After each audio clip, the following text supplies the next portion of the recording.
परम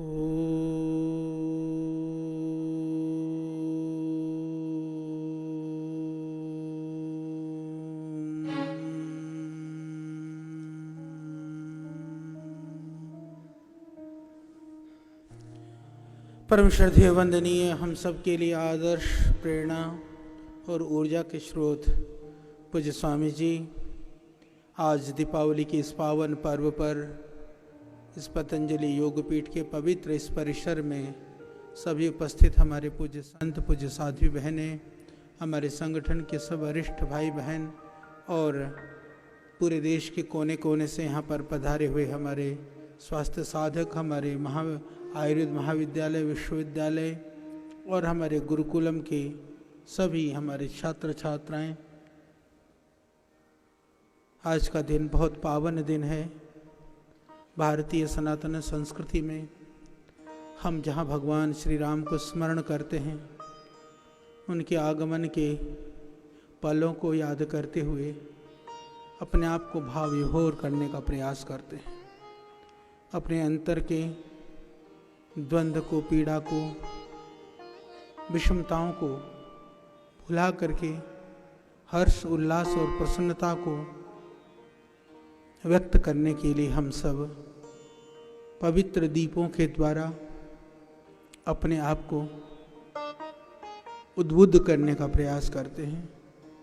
आज के ही दिन में महर्षि स्वामी दयानंद, जिन्होंने समाज में से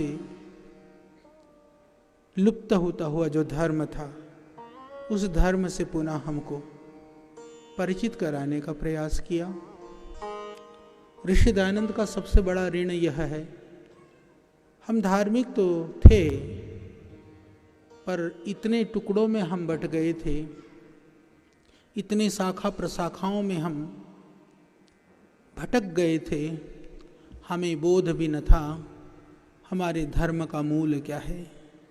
आज भी जो अपने आप को हिंदू समाज या सनातन की शाखाएं प्रशाखाएं कहने वाले विविध परंपराओं के लोग वेदों के विषय में कुछ भी नहीं जानते, न उनको बोध है वेदों में क्या है। उनके घरों में तो वेदों की पुस्तकें भी नहीं है। ऋषि दयानंद के समय पर भी ऐसे ही कहा जाता है कि ऋषि दयानंद को चारों जो वेद हैं, मूल वेद हैं, वो भारत में कहीं भी मिल नहीं पाए, क्योंकि आज भी ऋषि दयानंद की कृपा से बड़ी बड़ी लाइब्रेरियों में, बड़े संस्थानों में या कुछ प्रबुद्ध जनों के घरों में वेद उपलब्ध होंगे, पर जितनी बड़ी संख्या जो सनातन वैदिक हिंदू परंपरा को मानने वाले लोगों की है, मैं तो दीपावली के पावन पर्व पर सबसे आह्वान भी करना चाहूँगा कि कम से कम अपने घरों में उन वेदों को ला कर के रखें, पुस्तक के रूप में ही सही। जब आपके घरों में वेद होंगे तो वेदों खिलो धर्म मूलम, धर्म का मूल बचा रहेगा। उस मूल को बचाने के लिए हमको मूल से जोड़ना होगा। उस मूल से जोड़ने वाले महर्षि स्वामी दयानंद का आज निर्माण दिवस भी है, तो उस ऋषि ऋण को अनुभव करने के लिए, महसूस करने के लिए भी आज हमारे इस देश के महान गौरवशाली संत और वीर गुरु गोविंद सिंह जी का भी स्मरण का दिन है।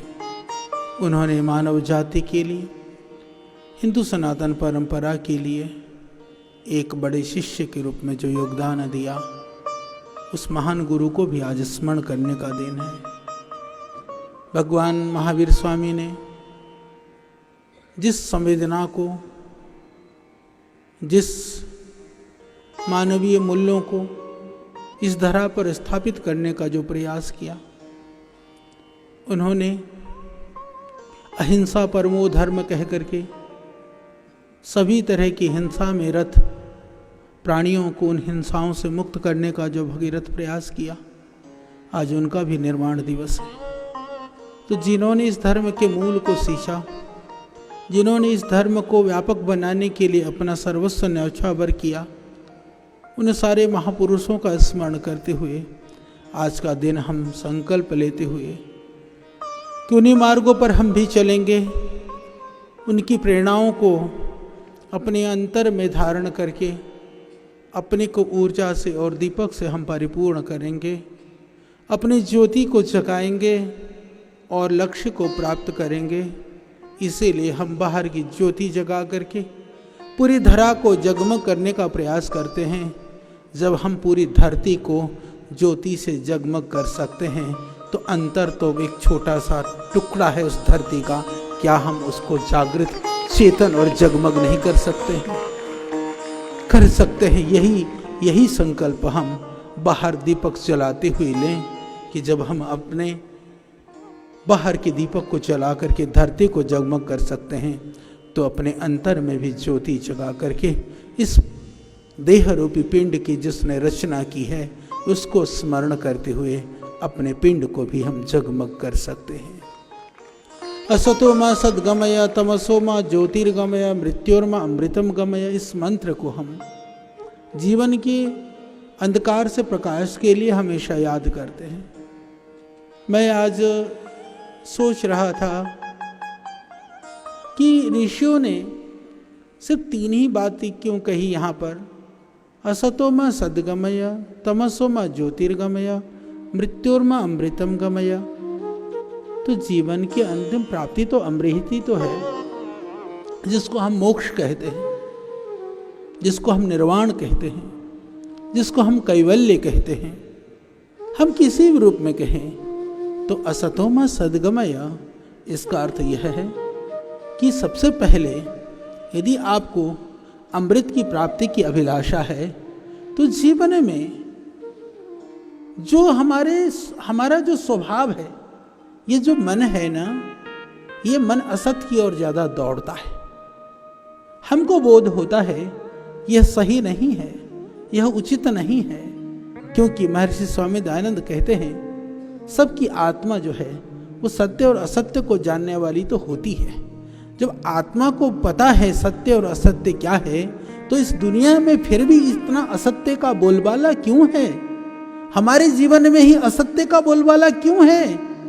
तो शायद क्योंकि जीवन की जो पहली जो कठिनाई है, पहला जो संघर्ष है, पहला जो शत्रु है, पहला जो बाधक है, पहला जो हमारे लिए कांटा है, कंटक है मार्ग का, वह असत है। तो हम इस असत रूपी दूरित से अपने आप को दूर करने का प्रयास करते हैं। तो असतोमा सद्गमय, तभी वह सत्य रूपी अमृत हमको प्राप्त होता है। यानी कि असतोमा सद्गमय कह करके ऋषि हमको सिखाते हैं, हे मानव, हे पुत्र, तो अपने आप का सुधार कर ले पहले, क्योंकि असत हमारे अंतर में ही तो रहता है।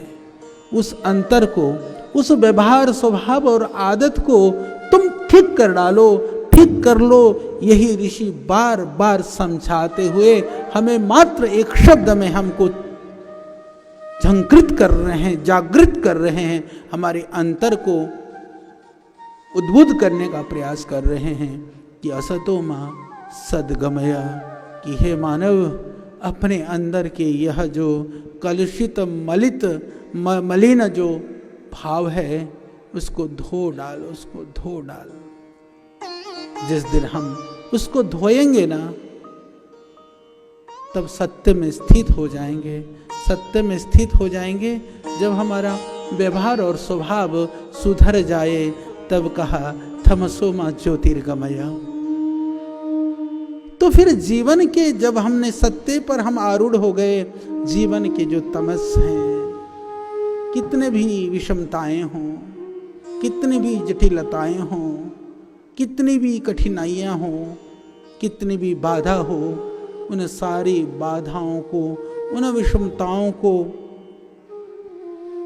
उस तमस को शायद मानव दूर कर पाएगा।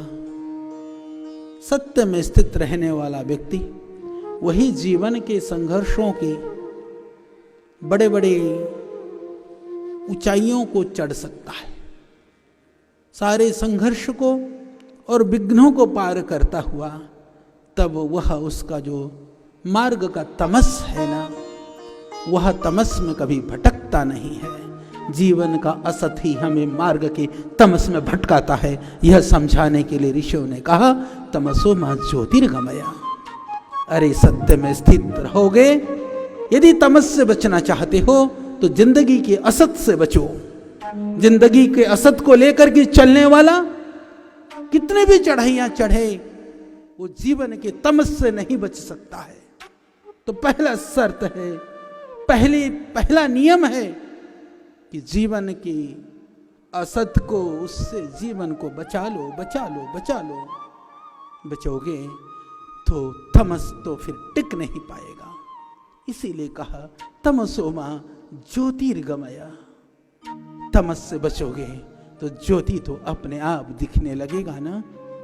तो बाहर की ज्योति को जला करके हम अपने आप को तमस से बचाने का प्रयास करते हैं। जब हम कहते हैं कि बाहर दीपक जलाने से तमस, अंधकार मिट जाता है, तो ऐसे ही अंदर में जब सत्य का प्रकाश होगा तो तमस छटेगा और हमें ज्योति, जो प्रकाश है, जो चेतना है, वह स्वतः ही प्राप्त होने लगे। तब ज्योति प्राप्त हो जाए तो मृत्यु और मां अमृतम गमया। मृत्यु फिर कहां टिक पाएगा? मृत्यु या अंधेरा कोई भगाने की चीज नहीं है। प्रकाश करो तो अंधेरा छट जाएगा। अमृत के रास्ते में चल पड़ो तो मृत्यु अपने आप समाप्त हो जाएगा। मृत्यु से नहीं छूट सकते हैं, पर अमृत के रास्ते पर जिस दिन हम अमृत के मार्ग पे आरूढ़ हो जाएंगे तो मृत्यु जो है ना, वह मृत्यु हमको कभी हमारे पास भी नहीं आ पाएगा। तो यह समझना है।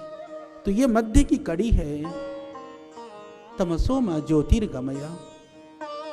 तो उस ज्योति से हमारा असत्य भी दूर हो, उस ज्योति से अमृतत्व की प्राप्ति भी हमें हो। यही ऋषि हमें बताते हैं, सिखाते हैं। यही महापुरुषों ने किया है। इसी जीवन में भी आप देखेंगे, श्रद्धेय स्वामी जी यहाँ पर बैठे हैं, उस सत्य के बल से कितने असुरों का सामना आज भी करते हुए ज्योति की तरह से तो जगमगा रहे हैं। क्योंकि तमस तो दूर हो गया ना, सामने प्रकाश दिख रहा है। तो फिर जो असुर हैं, जो असतगामी हैं, वह हमें मार्ग में बाधक बन करके कभी खड़े रह नहीं सकते हैं। परंतु दुनिया के बाधक तत्व से बचना हो तो पहले असतो मां सद्गमया, सत्य का आलंबन तो स्वयं करना होगा। सत्य का आलंबन स्वयं करोगे तो तमस का हरण परमात्मा स्वयं करेंगे। तो प्रारंभ हमको करना है।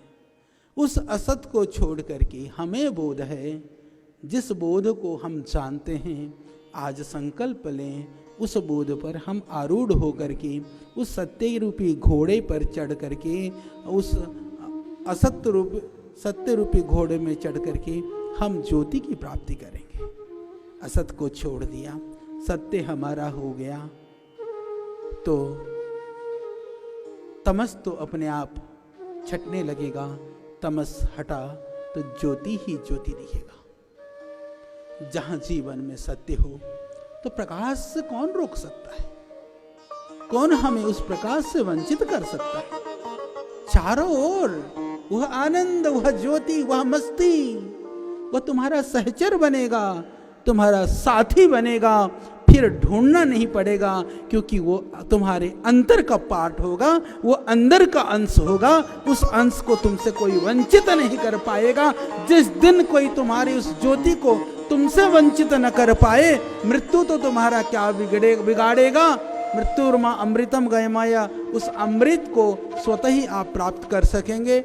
आज इसी भाव से हम इस दीपावली के पर्व को मनाते हुए, उन ऋषियों का स्मरण करते हुए, उस ऋषि ऋण से उऋण होने के लिए कृत संकल्प होते हुए, अंदर की चेतना को, अंदर की ऊर्जा को, अंदर के वैराग्य को, अंदर की कहीं न कहीं जो हमारे दबी हुई जो शक्ति है, उस शक्ति को जागृत करने का आप सतत प्रयास करें। आलस्य, प्रमाद से, जानबूझ करके या अज्ञानता से, या किसी लोभ भय लालच से काम क्रोध लोभ मद मोह ईर्ष्या द्वेष आदि से किसी भी कारण से यदि आपको वह आपके सत्य से वंचित रखता हो तो उस तत्व को छोड़ दो। वही असत है जो हमें सत्य तक पहुंचने से हमको रोकता है। जब हमने ज्योति जगा ली है, दीपक जला लिया है, यज्ञ कर लिया है, तो वो असत हम में टिक नहीं सकेंगे। कभी वो असत हमारा सहचर नहीं बन सकेगा। देखो जरा, अपने पड़ोस में झांको, अपने चारों ओर देखो, सुबह उठने के बाद रात को सोते समय देखो, कहीं वो असत रूपी असुर तो नहीं है तुम्हारे इर्द गिर्द, वह दिखाई ना पड़े, कहीं तुम्हारे पास भी न पटकने पाए। तो ऐसा करते रहोगे तो यह अज्ञानता का यह जो बंधन है वह भी कटेगा। और यह जो तमस है, क्योंकि तमस को कभी भगाया नहीं जाता है, यह आप सब जानते हैं। तमस के लिए तो ज्योति प्रकाश किया जाता है, प्रकाश करने से तमस स्वतः ही समाप्त हो जाता है। इसीलिए प्रकाश करने के लिए भी सत्य का आश्रय और आलम्बन जरूरी होता है। सत्य के आलम्बन से जीवन में प्रकाश हो तो मृत्यु से बच करके अमृत तत्व की प्राप्ति स्वतः ही हो जाती है, स्वतः ही संभव है। तो इन्हीं निवेदनों के साथ में पुनः इस दीपावली के इस पावन अवसर की मैं संपूर्ण देशवासियों को, संपूर्ण विश्ववासियों को और जितने भी देश के अंदर श्रद्धेय स्वामी जी की इस पावन मिशन और अभियान से जुड़े हुए भाई बहन हैं, उन सब को भी बहुत मंगल कामनाएं, शुभकामनाएं देते हुए प्रभु से प्रार्थना करता हूँ, एक बार अपने अंतर के दीपक को जला तो लो, फिर कोई शक्ति नहीं है उस जले हुए दीपक को, उस उद्बुद्ध दिए को। भगवान बुद्ध भी तो आपो दीपो भव कह करके अंतर के दीपक को जलाने को, उद्बुद्ध करने के लिए हमें प्रेरित करते हैं।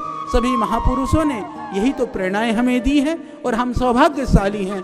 हम उस वेद परंपरा के हम पथिक हैं, उन वेद मूल्यों के हम अनुगामी हैं, उस पथ के हम अनुगामी हैं जिसको ऋषि दयानंद ने सींचा, उन्होंने जिसको पुष्पित और पल्लवित किया। तो पुनः आप सबको बहुत शुभकामनाएं, मंगल कामनाएं, अनंत आपके लिए भगवान से प्रार्थनाएं। ओम शांति।